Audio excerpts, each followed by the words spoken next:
जय हिंद साथियों, मैं संदीप यादव आज फिर आपके सामने कक्षा 9th क्लास की मैथ यानी प्रश्नावली 1.1 के आपके लिए सामने उपस्थित हुआ हूं और मैं प्रश्नावली 1.1 आपको पढ़ाने वाला हूं आज फिर। इस पहले आपको मैं बता दूं कि मैंने इससे पहले 2-3 वीडियो डाली हुई हैं जिसमें आप परिमेय संख्याओं के जोड़, परिमेय संख्याओं के घटाना, गुणा, भाग और परिमेय संख्या क्या होती हैं, अपरिमेय संख्या क्या होती हैं, है ना। और प्राक संख्या पद्धति में जितने भी प्रश्न हैं उनकी मैंने वीडियो डाल चुका हूं मैं, तो आप देख सकते हैं मेरी पिछली वीडियो में, ताकि आपको काफी अच्छे समझ में आ सके। और चलते हैं हम अपनी क्लास की ओर। इससे पहले आप सभी को निवेदन कि अगर आप मेरे चैनल पर पहली बार हो तो इस चैनल को कर लें सब्सक्राइब और बेल आइकन को कर दें प्रेस, ताकि आपको नोटिफिकेशन मेरा जल्दी से जल्दी मिल सके। और अपन आ गए हैं प्रश्नावली 1.1 में। तो हमारे जो सामने जो पहला प्रश्न है, ये पहला प्रश्न आपको स्क्रीन में दिख रहा होगा यहाँ पर कि क्या 0 एक परिमेय संख्या है। क्या हम इसे P/Q के रूप में लिख सकते हैं, जहां पर P और Q क्या है, पूर्णांक है और Q बराबर 0 नहीं है। ठीक है, तो हम चलते हैं अपने प्रश्न की ओर, इस प्रश्न को सॉल्व करते हैं। तो सबसे पहले इसमें देखिए, इसमें 2-3 प्रश्न हैं। इसमें 2 प्रश्न है कि क्या 0 एक परिमेय संख्या है। तो हम कह सकते हैं बी, बिल्कुल कह सकते हैं कि 0 क्या है, ये परिमेय संख्या है। 0 एक परिमेय संख्या है। तो कह छोटे से क्या हलन करें, चल रहा है ना। कह सकते हैं कि 0 जो क्या है, ये एक परिमेय संख्या है। ठीक है, क्या है, परिमेय संख्या है। क्यों कह सकते हैं परिमेय संख्या। देखिए, मैंने आपको बताया था कि हम किसी भी संख्या के नीचे, यानी कोई भी संख्या हो, वो पूर्णांक संख्या हो, अगर चाहे वो माइनस वाली हो, चाहे प्लस वाली हो, चाहे 0 हो, चाहे 1 हो, 1 से अनंत तक हो, हम उसके नीचे क्या लिख सकते हैं, 1 लिख सकते हैं। लिख सकते हैं कि नहीं लिख सकते। अगर यहाँ 10 है तो हम इसके नीचे भी 1 लिख सकते हैं। अगर यहाँ 15 है तो भी हम इसके नीचे 1 लिख सकते हैं। तो जब हम यहाँ इसके नीचे 1 लिख देंगे तो ये संख्या बन जाएगी P/Q के रूप में, है ना। यानी ये भिन्न बन जाएगी ना, परिमेय बन जाएगी। तो जब हम 0 के नीचे भी लिख सकते हैं, क्या, जब हम 0 के नीचे लिख सकते हैं 0/1, तो ये संख्या हमारी परिमेय हो जाएगी। यानी हम कह सकते हैं कि 0 क्या है, एक परिमेय संख्या है। ठीक है, तो अब दूसरे प्रश्न है, उसमें क्या हम इसे P/Q के रूप में लिख सकते हैं। तो जी बिल्कुल लिख सकते हैं। और देखिए, जहां पर क्या है, जो P है वो पूर्णांक है और Q भी एक पूर्णांक है। पूर्णांक संख्या क्या होती है, मैंने बताया था कि पूर्णांक संख्या वो संख्या होती हैं जो माइनस में भी होती हैं। यानी माइनस यहां से क्या, -2, -1, यहाँ 0 और ये 1 प्लस का 1 है, ये प्लस का 2 है। इस प्रकार से अनंत तक इस तरफ, इस अनंत तक इस तरफ, यानी माइनस और प्लस वाली और संख्या जितनी भी होती हैं अनंत तक और 0, वे सब क्या संख्या पूर्णांक कहलाती है। मैंने इसके ऊपर एक वीडियो बनाई रखी है, आप देख सकते हैं पूर्णांक संख्या कौन सी है, लिंक आपको डिस्क्रिप्शन में मिल जाएगी। ठीक है, तो हम कह सकते हैं कि P और Q यहाँ पर क्या है, पूर्णांक यानी इंटीजर है। ठीक है, तो हमारा प्रश्न बिल्कुल सही है कि P और Q पूर्णांक है। जब P और Q पूर्णांक है तो हम इस 0 को परिमेय संख्या कह सकते हैं, क्योंकि हम इसे लिख सकते हैं P/Q के रूप में। ठीक है, तो अपना पहला क्वेश्चन सॉल्व हो चुका है और मैं अब चलते हैं अपन दूसरे क्वेश्चन की तरफ। तो मैं इसको रफ कर दे रहा हूं, आप इसका स्क्रीनशॉट ले लिए करें ताकि आपको आसानी से लिखने में समस्या ना हो। तो हमारे सामने दूसरा क्वेश्चन है, ये आपको देखिए यहाँ पर क्वेश्चन दिख रहा है। ये क्वेश्चन है कि 3 और 4 के बीच में 6 परिमेय संख्याएं ज्ञात कीजिए। यानी 3 और 4 के बीच में कितनी संख्या ज्ञात करनी है, 6। तो चलिए अपन भाई साहब ज्ञात करने हैं कि 3 और 4 के बीच में, यानी 3 व 4 के बीच में कितनी परिमेय संख्याएं, 3 और 4 के बीच हमें 6 परिमेय ज्ञात करनी है। ठीक है, परिमेय ज्ञात करनी है। देखिए, मैं आपको बता दूं कि किसी भी 2 परिमेय संख्याओं के बीच, चाहे वो 3 हो या 4 हो, 5 हो या 6 हो, या कोई भी संख्या परिमेय संख्या हो, चाहे वो क्रमागत हो, यानी क्रमागत जैसे 3 के बाद 4, या फिर क्रमागत ना हो, उनके बीच अगर अब क्वेश्चन आए कि कितनी परिमेय संख्या हो सकती है, तो कितनी होगी, अनंत परिमेय संख्या हो सकती है। यानी किन्हीं दो संख्याओं के बीच अनंत परिमेय संख्या हो सकती है। कैसे? देखिए हम इसे लिख सकते ना, अब एक संख्या इसके बीच में क्या है 3.1, नहीं लिख सकते पर, है ना, यहाँ लिख सकते 3.2, यहाँ 3.3, इस प्रकार की हम अनंत तक लिख सकते हैं। लिख सकते कि नहीं लिख सकते? और 4 नहीं आएगा, है ना। तो हम कह सकते हैं कि किन्हीं भी दो संख्याओं के बीच अनंत परिमेय संख्या हो सकती है, लेकिन हमें ज्ञात करना है केवल 6 परिमेय संख्या ज्ञात करनी है, वो भी किसके बीच में? 3 और 4 के बीच में। तो पहले देखिए हम ये परिमेय संख्या है, परिमेय संख्या होनी चाहिए P/Q के रूप में, होनी चाहिए कि नहीं होनी चाहिए? तो हमने पढ़ा था कि हम किसी भी परिमेय संख्या के नीचे बटे में 1 लिख सकते हैं, और किसी इस, है ना, लिख सकते कि नहीं लिख सकते? लिख सकते हैं। तो ये हो जाएगी अपनी परिमेय संख्या, यानी 3/1 और 4/1 के बीच में कितनी परिमेय संख्या निकालना है? 6 परिमेय संख्या निकालना है। तो आपको सबसे पहले करना क्या है, जितनी संख्या निकालना है, कितनी संख्या निकालना है? 6। तो आपको 6 में 1 जोड़ देना है। क्या करना है? 1 जोड़ देना है। तो कितनी हो जाएंगी? 7। कितनी हो जाएंगी? 7। ये अपना तरीका है निकालने का कि अपन को जितनी भी संख्या निकालनी पड़ती है उसमें 1 जोड़ दिया अपन ने, तो हो जाएगा 7। ठीक है, 7 हो गया। अब देखो अपन को क्या करना है इधर, अब देखिए इस तरीके से आपको करना है, ठीक है, प्रश्न में, पेपर में। तो ये अपना प्रश्न है, अपन ने यहाँ लिखा 3/1, है ना, और यहाँ 4/1। ये क्या हो गया? ये अपन को कितनी निकालनी है? 7 निकालनी है, यानी 6 निकालनी है। अपन ने 1 जोड़ दिया तो 7 हो गया। आपको क्या करना है, दोनों संख्याओं में 7/7 का गुणा कर देना है। कितने का? 7/7 का। तो ये संख्याएं बदल जाएंगी, है ना। अगर हम ऐसे देखें तो क्या कि 3 के बाद 4 के बीच में कोई संख्या है ही नहीं है, अगर पूर्ण बात की जाए, है ना, इस प्रकार से बिना दशमलव भी। तो हमें निकालना है, तो हम इसको क्या है, थोड़ा बढ़ा देंगे। देखिए अगर इसका गुणा का निशान है तो ये गुणा में 7 21 हो जाएगी ना संख्या, लेकिन अगर हम उससे 7 से भाग देंगे तो 3 ही रहेगी, यानी संख्या वही रहेगी, थोड़ा उसका मान बढ़ जाता है कि नहीं। तो अपन को 7/7 हमने क्यों लिखा? क्योंकि हमें 6 निकालनी थी और 6 में हमने 1 जोड़ दिया, इसलिए 7/7 हमने इसमें किया। अब देखिए ये संख्याएं बदल जाएंगी, बदल जाएंगी नहीं बदल जाएंगी। देखिए अपन को गुणा करना है ऐसे, ऊपर वाली संख्या गुणा ऊपर वाली में और नीचे वाली संख्या गुणा नीचे वाली में। ठीक है, आपको अगर पता नहीं है कि गुणा किस प्रकार किया जाता है तो मैंने पहले से इसमें वीडियो बना रखी है कि परिमेय संख्याओं का गुणा भाग जोड़ घटाना कैसे करते हैं, तो आप उसको देख सकते हैं और फिर भी यहाँ देख सकते हैं किस प्रकार करते हैं। तो अपन को करना है 3 और 7 का गुणा, तो यहाँ हो जाएगी 3 7 21 और 7 और 1 का, तो 7 एकम 7। ठीक है, यहाँ देखिए यहाँ करना है 4 और 7 का गुणा, तो यहाँ हो जाएगा 4 7 28 और 7 का 1 करेंगे तो 7 करेंगे, हो जाएगा कि नहीं हो जाएगा। चलिए अब देखिए, अब आपके सामने दो नई संख्याएं आ गई कि 21/7 और 28/7 हो गई कि नहीं हो गई। तो देखिए अब यहाँ पे तो संभव नहीं था कि 3 के बाद 4, लेकिन यहाँ पर हैं, देखो 21 के बाद 22 23 24 25 26 27 और ये 28 तक, यानी इनके बीच में बहुत सी संख्याएं हैं, हम निकाल सकते हैं। निकाल सकते कि नहीं निकाल सकते? तो चलिए अब हम यहाँ से निकाल सकते हैं परिमेय संख्याओं के बारे में आसानी से।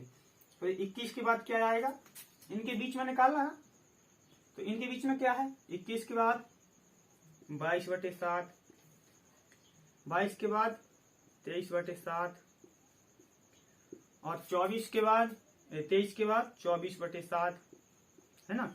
इसको मैं थोड़ा आगे लिख दे रहा हूं, और फिर यहाँ पर 25/7। आप लोग इसको बोलते जाइए कि आगे क्या होगा, क्योंकि इससे आपको समझने में बहुत आसानी होती है जब आपका दिमाग चलता है ना। यहाँ 27/7। अब देखिए ये अपनी यहाँ पर क्या थी, 28/7 पहले से थी। ठीक है, तो हमारे सामने प्रश्न था कि इन दोनों के बीच संख्याओं के बीच हमें 6 संख्या निकाली हो। देखिए अपन गिनते हैं कितनी हो गई, 1 2 3 4 5 6 हमने संख्या निकाल ली है। यही हमारा आंसर है कि 3 और 4 के बीच, यानी 3 और 4 के बीच कितने परिमेय संख्या होंगी, 6 परिमेय संख्या। कौन कौन सी होंगी, 22/7 23/7 24/7 25/7 26/7 और 27/7। ठीक है, तो अपना आंसर क्या होगा, आंसर अपना ये होगा कि जो संख्या है वो क्या है 22/7 या 22/7, 23/7, 24/7, 25/7, यहाँ 26/7 और 27/7। ठीक है, यहाँ लिख आपको हो सकता समझ में ना आ रहा हो, लेकिन मैं बोल दे रहा हूं तो आप लिख लीजिए कि यहाँ क्या है 27/7। तो यही आपका उत्तर है। ठीक है, बहुत ही आसान है। अपन को क्या किया अपन ने, देखिए 3 और 4 के बीच में निकालनी थी अपन को कितनी 6, तो अपन ने 6 में 1 जोड़ दिया तो 7 हो गया। कोई भी अगर यहाँ 8 निकालनी होती अपन को तो अपन 8 में 1 जोड़ देते। 50 भी निकालनी होती तो अगर हम यहाँ 50 में 1 जोड़ते थे। ठीक है, तो हमने 6 में 1 जोड़ा तो 7 हो गया। हमने 7/7 का इस वाले में गुणा किया और 7/7 का इस वाले में गुणा किया, तो यहाँ पे दो नई संख्या मिल गई अपन को 21/7 और 28/7। तो हम देख सकते हैं कि अब 21 और 28 के बीच में हमें 6 संख्याएं आसानी से मिल जाएंगी, है कि नहीं। तो हमने यहाँ लिख दिया कौन कौन सी हो सकती है 22 से लेके 27 तक। तो 22/7, 23/7 ये अपनी सब आंसर हो गया आपको पूरा। ये आपकी हुई 6 और ये आपको पूरे अच्छे से इसको अगर आप इस तरीके से करेंगे तो आपको आसानी से नंबर मिलेंगे पूरे। ठीक है, तो अपन चलते हैं अब दूसरे प्रश्न की ओर। मैं इसको रफ कर दे रहा हूँ, साफ कर दे रहा हूँ, आप इसको लिख सकते हैं, स्क्रीनशॉट ले लीजिए इसका। ठीक है, अपन दूसरा प्रश्न करते हैं अपन। यानी अपन का ये कौन सा प्रश्न था, ये दूसरा था। अपन को तीसरे में चलना है। अब तीसरा प्रश्न भी इसी प्रकार है। अगर आपको कोई भी इसमें प्रॉब्लम हो इस क्वेश्चन में तो आप वीडियो को एक बार फिर से देख सकते हैं, थोड़ा पीछे जाके देख सकते हैं।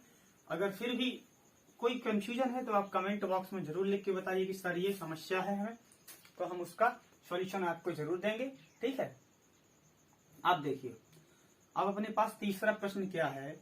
तीसरा प्रश्न अपने पास ये है, आपको यहाँ दिख रहा होगा तीसरा प्रश्न क्या है। तीसरा प्रश्न चलिए पर पढ़ते हैं।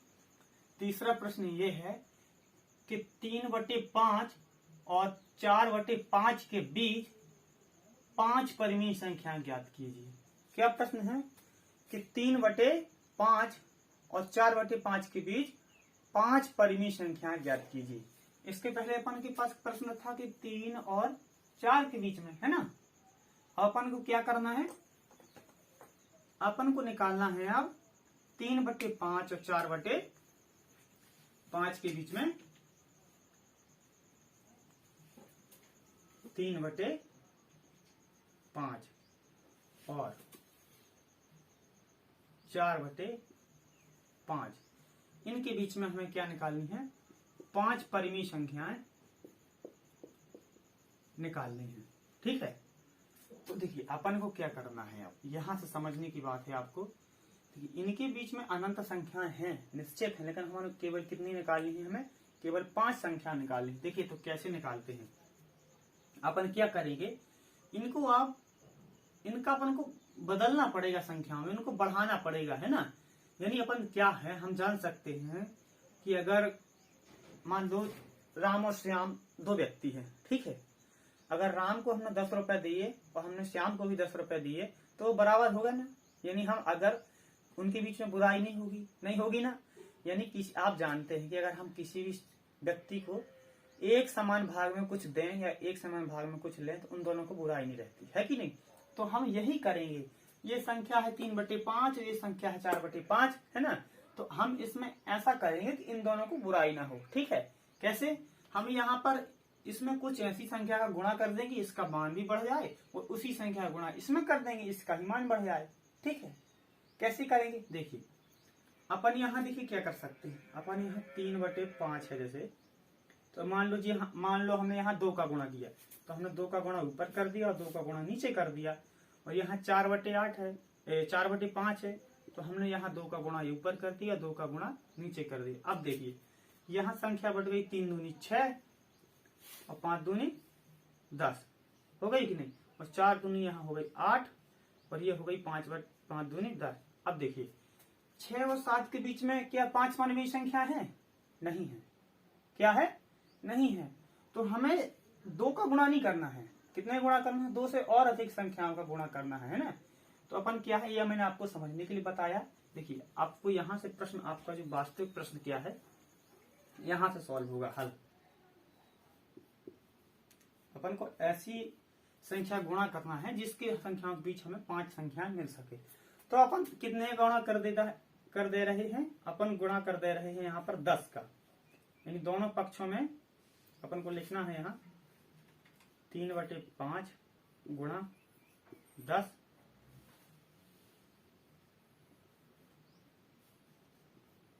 ये 4/5 है। अपन ने लिखा कि दोनों पक्षों में ये दोनों अपन यहाँ कितने गुणा कर दे रहे हैं, 10 का गुणा कर दे रहे हैं, ठीक है। तो अपन ने 3/5 में 10/10 का ऊपर, 10 का नीचे 10 का ऊपर गुणा कर दिया। ऐसे यहाँ कर दिया कि 4/5 में 10 का गुणा यहाँ, 10 का गुणा इधर। तो देखिए क्या हो जाएगी, आपको संख्या मिलेगी इधर, हमें ये हो जाएगी 10 × 30, यहाँ हो जाएगा 30 और 10 पना 50, इन 30/50 और यहाँ हो जाएगा 10 चौको 40 और यहाँ है क्या बोलते ये 10 पना 50। अपन को कौन संख्या मिल गई, अपन को संख्या मिल गई हैं जो 3/5 थी वो बदल चुकी हैं 30/50 के रूप में, और जो 4/5 था वो हो गया है 40/50 के रूप में। अब देखिए आप, हर तो समान है ना, हर समान ही रहेगा। अब ये ऊपर वाली संख्या 30 और 40 के बीच में हमें बहुत सी संख्या मिल जाएंगी, है कि नहीं, लेकिन अपन कितनी निकालनी है, केवल 5। तो लिख दीजिए यहाँ पर क्या करेंगे अपन, 30 के बाद क्या आएगा 31/5 50 सॉरी, और इसके फिर 32/50, फिर 33/50, अपन को 5 निकालने तो अपन 5 कर देंगे केवल, फिर यहाँ 34/50 और फिर एक और 35/50। तो ये हमारा आंसर हो गया। कैसे, 1 2 3 4 5, यानी हमें कितनी संख्या निकालनी थी, केवल 5 संख्या निकालनी थी। तो हमारी 5 संख्याएं आ चुकी हैं, यही हमारा उत्तर है। ठीक है, आप इसको अपनी किताब की आंसर शीट में भी चेक कर सकते हैं, यही मिलेगा। और ये बदल भी सकता था, ऐसी बात नहीं। अगर हम यहाँ 20 का गुणा कर देते तो संख्या बढ़ जाती, लेकिन वो भी उत्तर सही रहता और ये भी उत्तर सही है। ठीक है, तो मैंने क्या किया था कि तीनों बटे, देखो पिछले प्रश्न में क्या था कि 3 और 4 के बीच में, तो वहां बटे में नहीं थी, तो हमने बटे में उसको बनाया। तो यहाँ पहले से बटे में है, तो हमें क्या है, उनका मान बढ़ाना है केवल। ठीक है, उनका मान बढ़ाना है। तो मान अपन ने उनका क्या कर दिया कि ऐसी संख्या चुनी जिसके बीच में हमें 5 संख्या मिल जाए। तो हमने 10 का गुणा कर दिया दोनों में, तो 10 का हमने गुणा किया तो मिल गया हमें 30/50 और 40/50। अब हम देख सकते हैं कि 30/50 और 40/50 की में हमें 9 संख्याएं मिल जाएंगी, लेकिन हमें निकाल ली है केवल 5। तो हमने ये 5 संख्याएं निकाल चुके हैं हम। और इस प्रकार से अपना ये तीसरे प्रश्न का आंसर आपको मिल चुका है ना। अगर फिर भी आपको थोड़ा कंफ्यूजन हो तो आप वीडियो एक बार फिर से थोड़ा हल्का सा बैक करके देख सकते हैं, बहुत ही अच्छे तरीके से आपको समझ में आएगा। ठीक है, अब चलते हैं अपन अपने दूसरे प्रश्न यानी चौथे प्रश्न की ओर। आप इसका स्क्रीनशॉट ले लिया करें ताकि आपको समझ में अच्छे से आ सके। ठीक है, आप लिख सकें।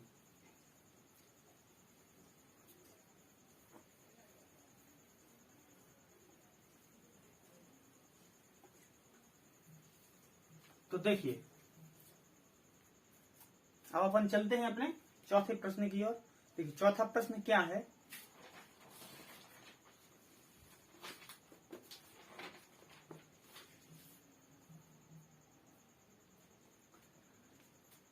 चौथा प्रश्न जो है उसमें 3 प्रश्न हैं, जिसमें अपन को सत्य और असत्य का चयन करना है। देखिए इन्हीं सत्य असत्य से आपके पेपर में जरूर एक ना एक नंबर आएगा, है ना, एक ना एक प्रश्न जरूर आएगा।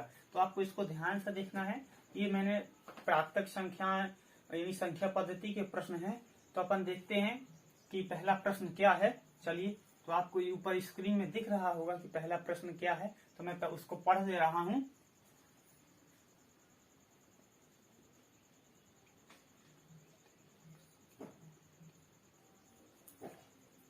प्रश्न है, प्रत्येक प्राकृत संख्या पूर्ण संख्या होती है। क्या है कि प्रत्येक प्राकृत संख्या क्या है, प्रत्येक प्राकृत संख्या यानी जितनी भी प्राकृत संख्याएं हैं, यानी प्रत्येक प्राकृत संख्या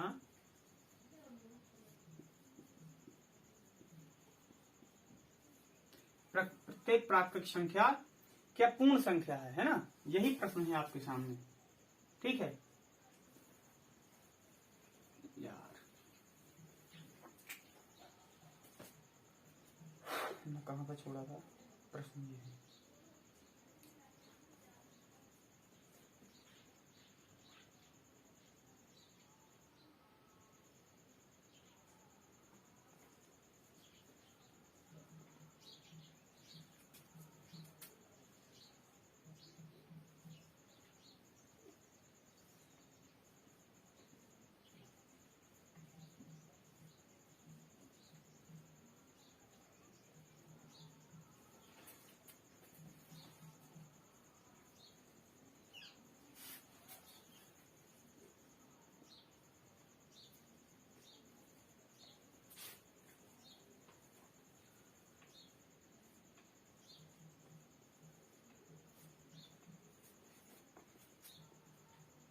तो प्रश्न हमारे पास चौथा प्रश्न देखिए,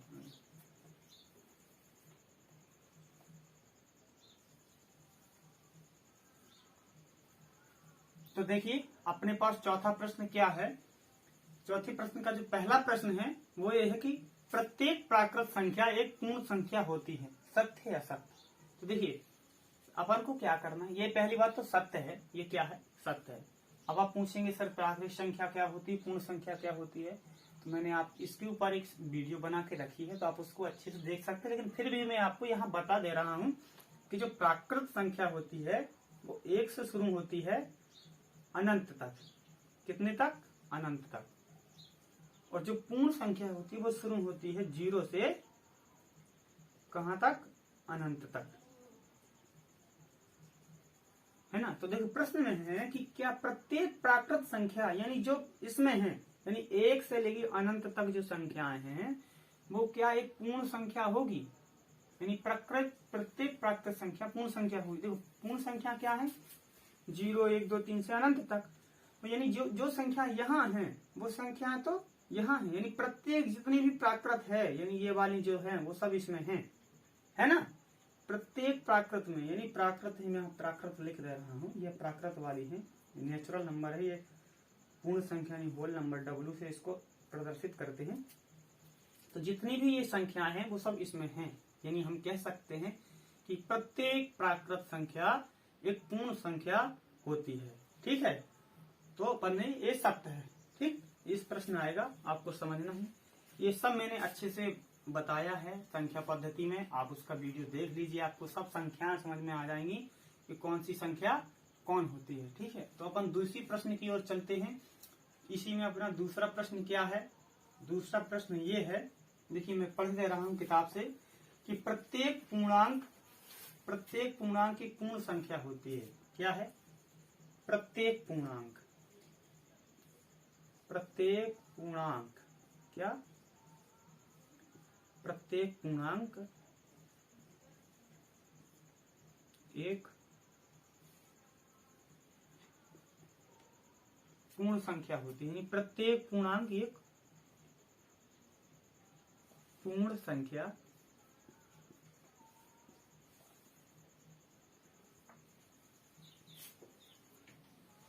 होती है। देखिए क्या है प्रश्न, कि प्रत्येक पूर्णांक एक पूर्ण संख्या होती है। अब देखिए अपन को पता है कि पूर्णांक संख्या क्या होती है, यानी जो भी पूर्णांक हैं वो पूर्ण है तो सत्य, तो अगर जो भी पूर्णांक हैं वो अगर पूर्ण नहीं है तो असत्य, यही तो पूछा है। तो देखिए ये प्रश्न क्या है, ये असत्य है। असत्य कैसे है? कैसे? देखिए प्रत्येक पूर्णांक यानी जो भी पूर्णांक है, पूर्णांक क्या कहलाते हैं? पूर्णांक में होती है माइनस वाली संख्याएं भी होती हैं, है ना? माइनस वाली संख्याएं से लेकर यहाँ अनंत तक, और यहाँ +1 +2 +3 ये डेड करके अनंत तक। और जो पूर्ण संख्या क्या होती है, मैंने आपको बताया था पिछले प्रश्न में कि पूर्ण संख्या होती है 0 से चालू होती हैं और अनंत तक जाती हैं। 0 के बाद 1 2 3 अनंत। तो वो कह रहे हैं कि जो भी पूर्णांक संख्याएं हैं वो एक पूर्ण संख्या होती है।